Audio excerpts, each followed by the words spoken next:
Jio cinema மற்றும் Disney கூட்டல் Hotstar இணைந்து ஜியோ ஹாட்ஸ்டார் என்ற புதிய தளத்தை பிப்ரவரி 14ஆம் தேதி அறிமுகப்படுத்தியுள்ளன. ரிலையன்ஸ் இண்டஸ்ட்ரீஸ் மற்றும் வால்ட் டிஸ்னி இந்திய வர்த்தகம் இணைந்த நிலையில் இரு சாம்ராஜ்யங்களின் ஸ்ட்ரீமிங் சேவைகளை இணைக்கப்பட்டது. ஜியோ சினிமா ஏற்கனவே பல பிரச்சனைகளை எதிர்கொண்டு இருந்த நிலையில் அதை மூடிவிட்டு லட்டு மாதிரி இயங்கும் ஹாட்ஸ்டாரை முகேஷ் அம்பானி கைப்பற்றியுள்ளார். தற்போது இவை இரண்டும் இணைந்து ஜியோ ஹாட்ஸ்டார் ஆக உருவெடுத்துள்ளது.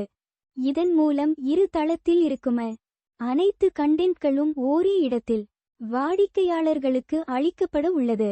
இதில் முக்கியமாக IPL போட்டிகள் குறித்து முக்கியமான அப்டேட் வெளியாகியுள்ளது. ஜியோ ஹாட்ஸ்டார் அறிமுகத்துடன் புதிய சப்ஸ்கிரிப்ஷன் மாடலையும் அறிமுகம் செய்துள்ளது. தற்போது டிஸ்னி கூட்டல் ஹாட்ஸ்டார் சப்ஸ்கிரிப்ஷன் செய்துள்ளவர்கள் எந்தவித இடையூறும் அல்லது தற்போதைய விலை கட்டமைப்பில் தொடர்ந்து பயன்படுத்தலாம். புதிய சப்ஸ்கிரிப்ஷன் மாடலில் மொபைல் வெர்ஷனுக்கு ரூ. 149, சூப்பர் திட்டத்திற்கு ரூ. 299 மற்றும் விளம்பரம் இல்லாத பிரீமியம் திட்டத்திற்கு ரூ. 349 என 3 மாத காலத்திற்கு இக்கட்டணமாக நிர்ணயம் செய்யப்பட்டு உள்ளது. இதேபோல் ஜியோ சினிமா பிரீமியம் பயனர்கள் தங்கள் தற்போதைய சப்ஸ்கிரிப்ஷன் காலத்தின் எஞ்சிய காலத்திற்கு ஜியோ ஹாட்ஸ்டார் பிரீமியத்திற்கு தானாகவே அப்கிரேட் செய்யப்படுவார்கள். ராய்ட்டர்ஸ்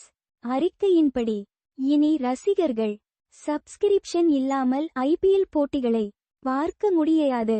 ஆனால் லாகின் செய்யப்பட்டு போட்டிகள் துவங்கி சில நிமிடங்கள் மட்டுமே பார்க்க அனுமதிக்கப்படும். ஜியோ சினிமா வில் 2023 ஆம் ஆண்டு முதல் இலவச IPL ஸ்ட்ரீமிங் செய்யப்பட்டு வந்தது. ஆனால் 2025ஆம் ஆண்டு முதல் முழு போட்டியையும் பார்க்க ரசிகர்கள் சப்ஸ்கிரிப்ஷன் செலுத்த வேண்டும். இதை தாண்டி ஜியோ ஹாட்ஸ்டார் இல் இப்போது NBC universal peacock Warner brothers Discovery HBO மற்றும் பாரமவுண்ட் போன்ற முக்கிய ஹாலிவுட் ஸ்டுடியோக்களின் திரைப்படங்கள் மற்றும் தொடர்கள் உட்பட பல்வேறு கண்டென்ட் சேர்க்கப்பட்டு உள்ளது.